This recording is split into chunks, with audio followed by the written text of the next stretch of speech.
Hello everyone, start करते हैं series के पार्ट 8 से, जिसमें हम लोग पढ़ने वाले हैं बेसिडोमाइसिटीज के बारे में। इससे पहले के पार्ट में हम लोगों ने एस्कोमाइसिटीज को कवर किया था, और उससे भी पहले हम लोगों ने किंगडम फंजाई को अच्छे से कवर किया था। अब हम लोग थोड़ा सा बेसिडोमाइसिटीज को देख लेते हैं। ये जो बेसिडोमाइसिटीज होते हैं ना, ये मोस्टली कौन से होते हैं, मतलब अगर हम इस फंजाई में बात करें तो कौन से आते हैं? मशरूम्स इस कैटेगरी में आते हैं, ब्रैकेट फंजाई इस कैटेगरी में आते हैं। अब ये ब्रैकेट फंजाई क्या होते हैं? आपने कई बार देखा होगा कि जो ट्रीज या फिर पत्थर वगैरह कई बार होते हैं, उसके बाहर ऐसे से फंजाई लगे होते हैं, लाइक वो ऐसे ग्रो रखे होते हैं। तो वो काइंड ऑफ ब्रैकेट शेप के होते हैं, इसलिए उनको क्या बोलते हैं? ब्रैकेट फंजाई बोलते हैं। ये वाला जो स्ट्रक्चर है, ये ब्रैकेट फंजाई का है। और पफ बॉल्स, ये भी इस टाइप के क्या कहते हैं, फंजाई होते हैं। आप इसको गूगल भी करोगे तो आपको बहुत अच्छे से डिटेल में दिख जाएगा। ठीक है। They grow in soil, on logs and tree stumps and in living plant body as parasite, example rust and smuts. तो ये कहाँ कहाँ पे ग्रो करते हैं? They grow in soil, logs जो लकड़ी के टुकड़े होते हैं वहां पे, ट्री स्टम्प्स ट्री के जो टुकड़े होते हैं, ट्री के जो पार्ट होते हैं, बाक होती है, वहां पे ये ग्रो करते हैं। एंड अगर ये किसी लिविंग प्लांट बॉडी पे ग्रो करते हैं तो they grow as rust and smuts. ठीक है। The mycelium is branched and septate. हम इसको बहुत अच्छे से पढ़ चुके हैं। बार बार मैं इसको हर बार रिवीजन कराती हूँ, एक बार और करवा दूंगी कि ब्रांच और सेप्टेट का मतलब क्या है। देखिए, जब ये डिवीजन आ जाता है ना इस पूरे के अंदर, तो इसको हम सेप्टेट बोलते हैं। अभी हमने पूरा हाइफे पढ़ा था, फिर उसमें पढ़ा था, तो ये पूरा क्या होता है? डिवीजन आपका सेप्टेट हो जाता है। और ये जिसके अंदर डिवीजन नहीं आता, इसे कोनोसाइटिक बोलते हैं। ठीक है। अब एक सेकेंड, हाँ। तो इसकी जो माइसीलियम है वो ब्रांच्ड एंड सेप्टेट है, मतलब उसके बीच में डिवीजन देखने को मिलेगा। एसेक्सुअल स्पोर्स इसमें नहीं मिलते, but vegetative reproduction by fragmentation is common. यानी कि एसेक्सुअल रिप्रोडक्शन देखने को नहीं मिलेगा, लेकिन वेजिटेटिव रिप्रोडक्शन होना कैसे? फ्रेगमेंटेशन से, वो बहुत कॉमन है। The sex organs are absent, but plasmogamy is brought about by fusion of two vegetative और somatic cells of different strains और जिनोटाइप्स। इसने क्या बोला? जो सेक्स ऑर्गन्स होते हैं वो एब्सेंट होते हैं, मतलब वो होते ही नहीं है। बट प्लाज्मोगैमी, जहाँ पे न्यूक्लियाई वगैरह का फ्यूजन नहीं होता बट प्रोटोप्लाज्म का फ्यूजन होता है, तो प्लाज्मोगैमी यहाँ पे होती है। कैसे होती है? दो वेजिटेटिव या फिर सोमैटिक सेल्स का फ्यूजन हो जाता है। It happens by the fusion of two vegetative और somatic cells, but this is plasmogamy where there is no other fusion of nuclei. ठीक है। उसके बाद है डिफरेंट स्ट्रेन्स ऑफ जीनोटाइप, यहाँ पे लिखा हुआ ही है। The resultant structure is dikaryotic which ultimately give rise to basidium. Dikaryotic भी हम पढ़ चुके हैं एक बार, two nuclei per cell reduce. Okay, यहाँ पे क्या होता है? एक ही सेल के अंदर जब दो न्यूक्लियाई आ जाते हैं तो हम उसको क्या बोलते हैं? डाइकैरियोटिक बोल देते हैं। ठीक है। Dikaryotic which ultimately give rise to basidium, जो फाइनली बेसिडियम को, लाइक बेसिडियम फॉर्म करती है।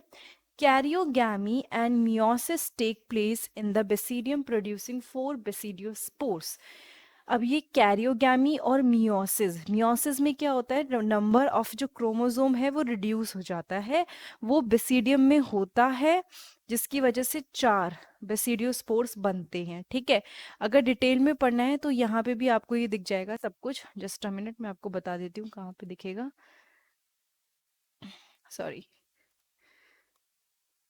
हम्म ये नेक्स्ट पार्ट, राइट।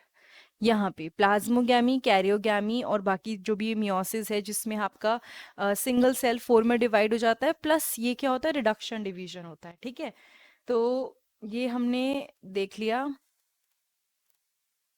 ओके। तो ये इसके अंदर होता है, और इसकी वजह से 4 बेसिडियोस्पोर्स फॉर्म होते हैं। देखो, ये एक्चुअली अगर हम साइकिल पढ़ने चलें तो हायर लेवल पे ये बहुत डिटेल में होता है। इसको एक एक पार्ट को, एक एक जो फंजाई के भी जो एक एक पार्ट है उसको पढ़ने में बहुत टाइम लगेगा, बट हम उतना डीप में जाएंगे नहीं। The basidiospores are exogenously produce on the basidium. Again I am telling you, exogenously का मतलब क्या होता है? कोई चीज जब बाहरी साइड पे फॉर्म होती है। तो बेसिडियोस्पोर्स एक्सोजेनसली फॉर्म प्रोड्यूस होते हैं बेसिडियम पे। The basidia are arrange in fruiting body called basidiocarp. और ये जो बेसिडिया होते हैं ये फ्रूटिंग बॉडीज में अरेंज होते हैं जिसको हम बोलते हैं बेसिडियो कार्प्स। ठीक है, some common members are Agaricus, Ustilago and Puccinia. कुछ कॉमन मेंबर्स कौन कौन से हो गए? एगैरिकस हो गया, मशरूम, ये स्मट है जो कि प्लांट्स के अंदर as a disease as a parasite लग जाता है। एंड देन पक्सीनिया, ये भी रस्ट फंगस है। ठीक है, तो ये वाला हमारा बेसिडियोमाइसिटीज हो गया। कुछ वर्ड्स फिर से डिस्कस कर लेते हैं। ये तो आपको मैंने एग्जाम्पल भी दे दिया था, अगर आप ब्रैकेट फंजाई और पफ बॉल्स को सर्च करोगे तो एक स्ट्रक्चर आ जाएंगे, आपको क्लियर हो जाएगा किसकी बात हो रही है। डाइकैरियोटिक स्टेज आती है जिसमें 2 न्यूक्लियाई पर सेल होते हैं। ठीक है, प्लाज्मोगैमी यहाँ पे होती है। उसके अलावा द बेसिडियोफोर्स आर एक्सोजेनसली प्रोड्यूस्ड। जो बेसिडियोपोर्स होते हैं, बेसिडियोस्पोर्स, वो बाहर एक्सोजेनसली प्रोड्यूस होते हैं बेसिडियम में। और the basidia are arrange in fruiting bodies, मतलब एक तो वो बाहर प्रोड्यूस होता है और उसकी फ्रूटिंग बॉडीज जो होती है जिसको बोलते हैं बेसिडियोकार्प, वहां पे ये देखने को मिलता है। ठीक है, somatic any cell except sperm and egg cell. अब देखो यहाँ पे उसने बोला था कि वेजिटेटिव या फिर सोमैटिक सेल के फ्यूजन फ्यूजन होता है। ठीक है, यहाँ पे इसने जस्ट यहाँ बोला था प्लाज्मोगैमी में क्या होता है, सोमैटिक सेल या फिर उसका वेजिटेटिव सेल फ्यूज कर रहा है, लेकिन उसका कौन सा पार्ट फ्यूज कर रहा है, protoplasm. There is no fusion of nuclei. तो somatic any cell except sperm and egg cell, यानी कि सोमैटिक सेल कौन से कहलाते हैं, जो कि स्पर्म सेल और एग सेल्स के अलावा सेल्स होते हैं, उसको हम सोमैटिक सेल्स बोलते हैं। ठीक है, ये क्लियर हो गया। तो अब आई एम होपिंग कि ये बेसिडोमाइसिटीज जितना इसमें है ये आपको अच्छे से क्लियर हो गया होगा। इसके नेक्स्ट पार्ट में हम लोग पढ़ने वाले हैं डिटेरोमाइसिटीज के बारे में, अच्छे से डिटेल में पढ़ेंगे। इसके पहले के पार्ट भी आप देख सकते हो, उसमें भी आपको डिटेल में काफ़ी चीज़ें मिल जाएंगी, वरना डायरेक्टली 11th बायोलॉजी प्लेलिस्ट और ये जो प्लेलिस्ट चल रही है diversity in the living world, इसमें भी आपको हर एक पार्ट में बहुत अच्छे से एनसीईआरटी का एक्सप्लेनेशन मिल जाएगा। Thank you so much.